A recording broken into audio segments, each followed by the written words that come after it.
हरे जंगल में एक जर्जर पेड़ के नीचे रहती थी रानो चिड़िया। उसके पास कोई नहीं था सिवाय एक पुराने आम के पेड़ के, जो हर साल उसे एक खास आम देता था, एक जादुई आम। उस आम से निकलने वाला रस बहुत मीठा और सेहतमंद होता। तेरे आम का रस ही मेरी बच्चों की जिंदगी है, तेरा हर फल मेरे लिए वरदान है। रानो, जब तक मैं हूँ तुझे भूखा नहीं रहने दूंगा, लेकिन एक खतरा मंडरा रहा है। एक दिन जंगल का सबसे चालाक और लालची कौवा कालू अपनी पत्नी गौरी के साथ रानो को रस पीते देखता है। हाय राम, देखो देखो वो गरीब रानो को रोज सुबह उठते ही मीठा आम का रस पीती है। उसके बच्चे भी खाते पीते मोटे हो रहे हैं और हम तो सूखे हुए बेर चबाते हैं। कुछ तो झोल है। आम तो हर किसी के पेड़ पर लगते हैं, लेकिन ऐसा चमकता हुआ सोने जैसा आम, और फिर वो रस। पूरे जंगल में वैसी खुशबू कहीं नहीं आती जैसी उसके रस से आती है। क्या पता कोई जादू हो उस पेड़ में। वो रानो जैसी चिड़िया कहाँ से इतना खास आम लाएगी? ये कोई मामूली आम नहीं लगता। मुझे भी कुछ अजीब लगा था। मैंने देखा है, हर बार रानो आम तोड़ने से पहले पेड़ से कुछ कहती है, फिर पेड़ खुद आम गिराता है। कालू, मतलब वो पेड़ बोलता है? कहीं ये वही जादुई पेड़ तो नहीं जिसकी कहानियाँ बचपन में सुनी थी? अगर वो पेड़ हमारे हाथ लग जाए, सोचो गोरी, हम उस रस को बेचे तो पूरे जंगल का बादशाह बन जाए। जानवर क्या, इंसान भी लाइन में लग जाएंगे। हाँ, रानो जैसी तुच्छ चिड़िया को तो पता भी नहीं चलेगा कब उसका पेड़ हमारा बन जाएगा। पर ऐसे पेड़ को यूं ही नहीं छीना जा सकता, हमें चालाकी से चलना होगा। क्या इंसान को बुलाएं? कोई लकड़हारा जो बिना सवाल पूछे पेड़ काट दे। शाबाश गोरी, आज तूने अपने दिमाग का सही इस्तेमाल किया है। रानो अब गई काम से, और हम बनेंगे जंगल के राजा और रानी। कालू और गौरी इंसान के झोंपड़े के बाहर उतरते हैं। इंसान अंगीठी के पास बैठा कुछ पका रहा था। ओ इंसान भाई, एक छोटा सा काम है पर इनाम बड़ा मिलेगा। अबे कौवे, तू फिर आ गया। पिछली बार भी झूठ बोलकर मुझे मधुमक्खियों के छत्ते तक भेज दिया था। इस बार 100% सच्चा काम है। एक पेड़ है जंगल के बीचों बीच, जादुई पेड़। फल ऐसे कि एक बार छक लिया तो बीमारियां भाग जाएं। जादुई पेड़ और फल भी? कहाँ है वो? वहीं पुरानी नदी के पास, जहाँ वो रानो चिड़िया रहती है। उसका दावा है कि पेड़ उसका है, लेकिन पेड़ किसी का नहीं होता ना इंसान भाई। वो पेड़ बस किसी कुल्हाड़ी का इंतजार कर रहा है। तुम पेड़ काटो, फल तुम्हारे, लकड़ी हमारी। तो मतलब आधी लकड़ी तुम्हारी, आम मेरे, और ना कोई जंगल का कानून, ना कोई रोकने वाला।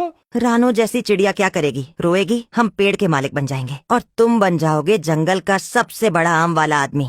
तय समझो, रात को ही चलेंगे। नींद में होगा पेड़ और उसकी रक्षक रानो। रात को हवा में अजीब बेचैनी थी। रानो परेशान थी। न जाने क्यों आज दिल बहुत घबरा रहा है, जैसे कोई बुरा सपना आने वाला हो। पेड़ की एक शाखा हिलती है और नीचे एक आम गिरता है बिना वजह। रानो चौंक कर नीचे झांकती है। अरे, ये आम तो कल ही गिरा था, फिर आज क्यों गिरा? पेड़ भाई, क्या बात है? रानो, मेरी प्यारी बच्ची, अब वक्त आ गया है कि तू सच्चाई जाने। कैसी सच्चाई? तुम इतने उदास क्यों लग रहे हो? कल रात कुछ बुरा घटने वाला है। मैं देख रहा हूँ कालू कौवा और गोरी, उन्होंने इंसान को बुलाया है मुझे काटने के लिए।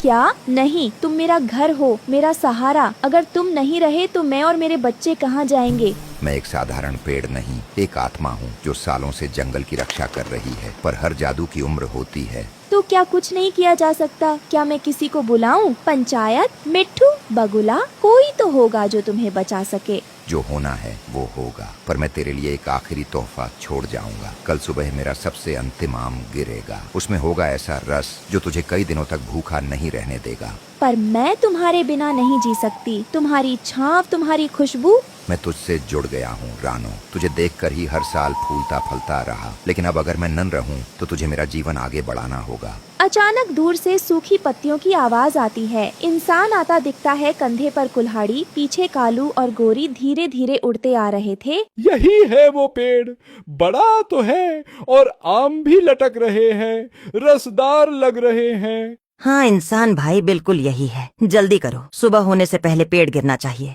रानो सो रही है, आवाज मत करना। इंसान पेड़ के पास आता है, हाथ में कुल्हाड़ी कसता है। पहला वार करता है, ठक, जोर की आवाज होती है। घोंसले में रानो हड़बड़ाकर उठती है। ये क्या था? कौन है वहाँ? रानो उड़ती है और पेड़ के नीचे आ जाती है। रुको, ये मेरा घर है, मत काटो इसे। ये पेड़ जादुई है, ये जिंदा है। इंसान भाई, दया करो।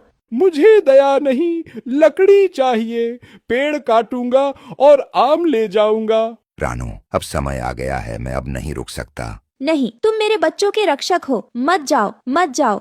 अरे हट जा रानो, तू कुछ नहीं कर सकती। अब ये पेड़ हमारा होगा। तेरे आंसू अब इस पेड़ को बचा नहीं सकते। इंसान तीसरा वार करता है। पेड़ के तने में गहरी चोट लगती है, एक डाली गिरती है, रानो बाल बाल बचती है। रानो, मेरी जड़ों में एक नया बीज गिरा है, उसे पालना वही मेरी विरासत है। और फिर एक भारी आवाज के साथ पेड़ गिर जाता है, धूल उड़ती है। पेड़ के गिरते ही एक चमकती रोशनी निकलती है, जो इंसान कालू और गौरी की आंखों में चुभती है। अरे मेरी आंखें, मुझे कुछ नहीं दिख रहा। अरे क्या हो रहा है? मैं अंधा हो गया? हमसे गलती हो गई, ये कोई साधारण पेड़ नहीं था। तीनों भागने की कोशिश करते हैं, लेकिन दिशाहीन हो जाते हैं। कुछ दिन बाद पेड़ की जगह एक छोटी नन्ही कोम्पल उगती है। रानो उसी के नीचे बैठी होती है। ये पेड़ अब नहीं रहा, लेकिन इसकी याद, इसकी ममता जिंदा है। जंगल में लालच आया, लेकिन ममता हारने नहीं दी। जादू खत्म हुआ, पर भावना बची रही। इस कहानी से ये सीख मिलती है कि प्रकृति का हर पेड़ एक जीवन है। उसे काटना किसी की सांसें छीनना है। जो पेड़ देता है वो भगवान की तरह पूज्य है।